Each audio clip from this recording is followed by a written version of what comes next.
Assalamualaikum, selamat datang kembali di Guru Gembel Channel. Semua berasal dari Allah Subhanahu wa taala dan akan kembali kepada Allah Subhanahu wa taala.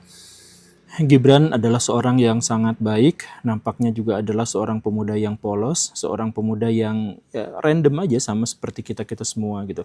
Tidak memiliki cukup kompetensi, tetapi karena juga tidak memiliki banyak ambisi, maka semuanya baik-baik saja. Semuanya tidak jadi masalah. Tetapi kemudian takdir berkata lain, dia diangkat menjadi pemimpin nomor 2 di Indonesia. Dia menjadi wakil presiden Indonesia dengan segala amanahnya, dengan segala tanggung jawabnya, dia harus memikul semuanya. Sebenarnya bukan gara-gara dia berkompeten, tetapi gara-gara dia adalah tali simpul yang mengikat kekuatan-kekuatan besar agar ada dalam satu kesatuan. Jadi dia bukan seorang yang hebat, dia bukan seorang yang menguasai, dia bukan seorang yang dominan, tetapi semua orang yang berkuasa dan dominan itu harus diikat dengan satu tali simpul yang namanya adalah Gibran Rakabuming Raka. Bahasa yang lebih menyakitkan itu adalah bahwa beliau itu adalah tumbal politik yang sejak diangkat sampai sekarang dia dibully, dicaci maki, dia mendapatkan amanah di luar kapasitasnya, dia benar-benar diintimidasi atas peran dan statusnya sampai sejauh ini. Tapi itu semua harus dilakukannya demi ayahnya, demi Prabowo Subianto, dan demi kesatuan bangsa Indonesia.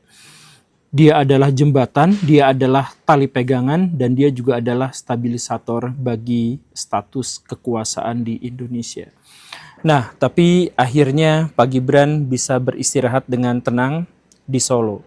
Orang-orang yang dulu sangat memanfaatkannya sekarang mulai berpaling, mulai pergi darinya. Nama Gibran yang dulu santer menjadi pusat pembicaraan, sekarang sedikit demi sedikit luput dan menghilang dari wacana. Kenapa seperti itu? Kalau Baraya cek kemarin, partai-partai politik mulai berseru tentang pemilu tahun 2029. Dalam seruan-seruan mereka itu disebutkan pula bahwa Prabowo 2 periode, tetapi tidak ada satupun di antara partai-partai politik yang berteriak-teriak itu yang menyebut nama Gibran.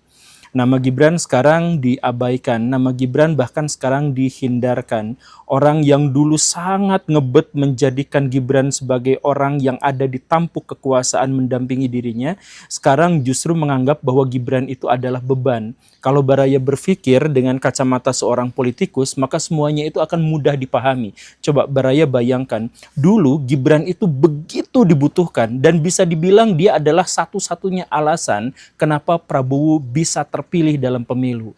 Karena dia mampu menjadikan para pendukung Jokowi itu